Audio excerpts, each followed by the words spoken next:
That's a hell of a lineup there. Alright, one of the next things we gotta work on is to go through all of our spares. We got all of our BC Racing shocks. We got all of our Part Shop Max suspension. We also have some Nissan parts, some hubs, some Willwood brake stuff, and just making sure that we are all set to go. Some custom setups like our front sway bar arms. So things like that. Going through. It's a little messy right now. It's like just trying to get everything laid out and seeing what we're working with. I'm gonna start bending it up. So we have, the way that we separate it is we actually do lefts and rights. Because typically when you wreck your drift car, you take out a side. You don't take out a front or a rear. So instead of doing all front and all rear, it's actually much easier to distinguish front parts versus rear parts. Like, this is a front lower control arm, but to be able to tell quickly, we do mark them and put left side, right side, all those things. But to quickly determine a left side versus a right side is actually pretty difficult unless you find the big LH right on there. But to know a front control arm versus a rear control arm is usually pretty easy. So the way that I like to do it is to bin left sides and right sides. I'm gonna sit here and go through this setup and get everything kind of binned up, and anything that we're missing, I'm gonna write down and order so that we have a complete set, front to back, left to right, top to bottom. There's already been one casualty today. Only one GoPro was destroyed by a forklift while unloading this machine, so it's sick. We got our new WRIGHT CNC table going in. The brothers came out to help it get loaded up. They got our new 4x4 table going in, so we got a perfect little corner for it, like we've shown you since we moved in the shop. And it's a lengthy process. We got some time lapses going, and they're gonna help make sure that we know what we're doing and we don't slam this thing into the wall. So got a little bit of room around it on all corners, and they're getting the table all set up and leveled out. And then once that is done, drilled into the ground, Manuel's on the table, Johnny's on the motor mount and everything else. And so they're helping get this thing set up for us and gonna show us how to use the program, because I'm not very good with that side of it. And so I think a little tutorial will help, and we're gonna be turning out parts out of this place in no time. Really looking forward to it. Got a lot of great ideas on some finished products, things that we can make and fully finish, coat, and send out to you guys. It's a little bit of a lengthy process. They said it should take almost all day, so we'll be a little tired later on, but looking forward to seeing this thing chewing up some metal. Yeah, we're going off the grid, dude. Actually, we're going in the grid.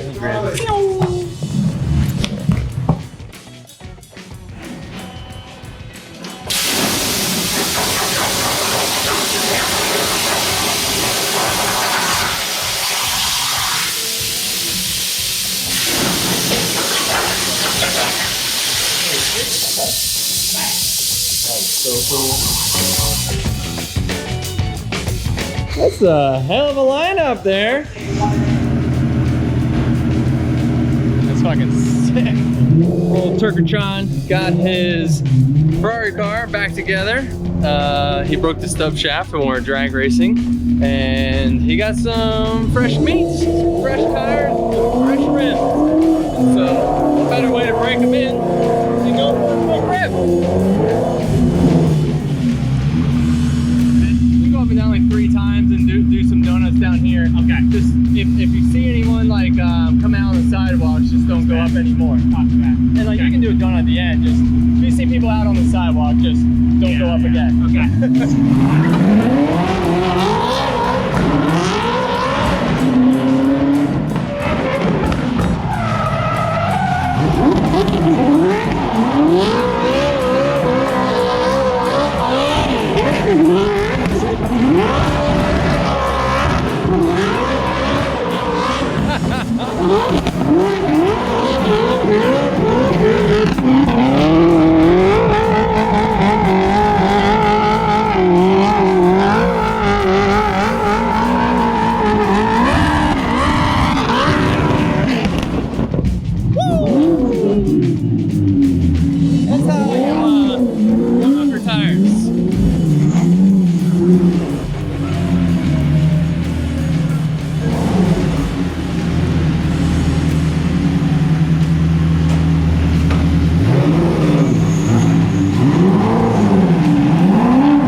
easier to push from here.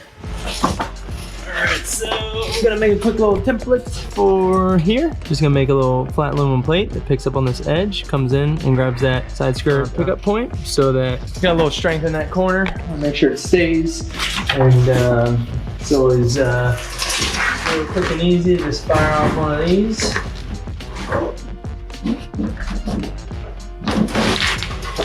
Alright, a little crease maneuver.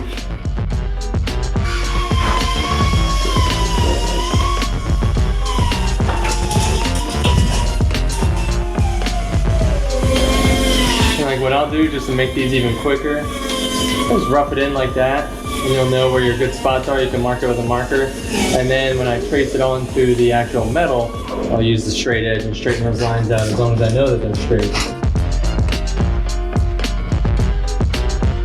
Now, a nice little piece, sit right there. The fender's gonna pull back into it. Just cap that off real nice. And we can paint that black, and you won't even see it. Sink a couple rivets here, bang, bang, bang, 1, 2, 3. And we can sink a couple, 1 and then even 2 if we want. And then lastly, the bolt for the side skirt's still in there, so I just gave her a good lean, push on. Now you got your perfect little centering punch. So that's why I really like using this material. It's like just strong enough so you can fold it and crease it and bend it. And you know, just soft enough where you can you know, poke it, fold it, and you know, find your edges very easily. Gotta give credit where credit's due. First off, Jimmy Caldwell made this, but he got this idea from Dominic, Dominant Engineering, who is Tuerck's crew guy. He helped us out on a lot of things. He was on Drift This with us and whatnot. Super smart fab guy. It is basically just a hole locator. So he just took a piece of metal, folded it over itself, and then drilled straight through it, sink a rivet through it, and then now that rivet, right in that hole, and that is your center. It's freaking genius. We're all taped up, make sure we're still fitting good. Reverse, high speed.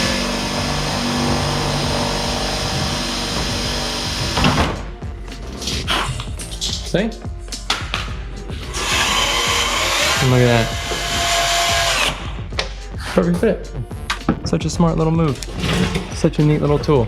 So, do yourself a favor, go over to Dominic's page, tell him he's an ultra badass machinist and has all the good ideas. So now we're just gonna work our way down and around. Just keep making sure that our fender doesn't move. What do you got? Just need like some tension like that. See how it just wants to kind of keep coming up? Like this is taped good, but no, just like down and out, yeah. Okay. Where's your fancy pants tool, dude? Right here. All right. Just checking. Perfect! Yep, good now, thanks.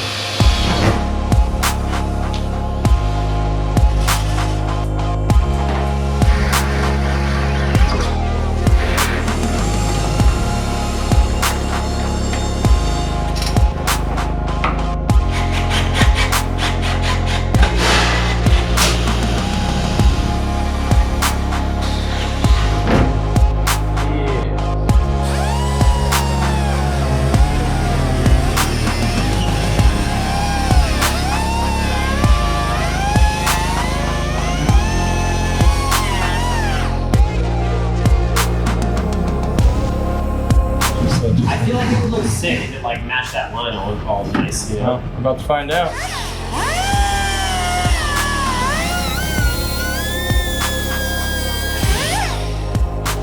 Ow.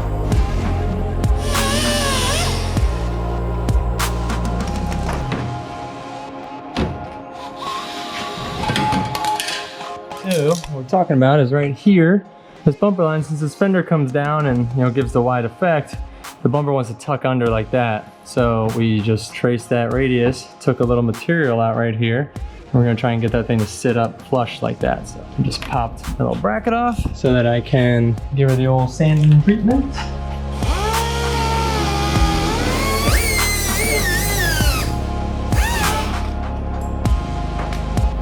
Nice clean edge now. Some of the cool things that just swing by the shop. Woo! And look at how much is coming off of it even after we had it cleaned. Over here in the side skirts for bumper was full.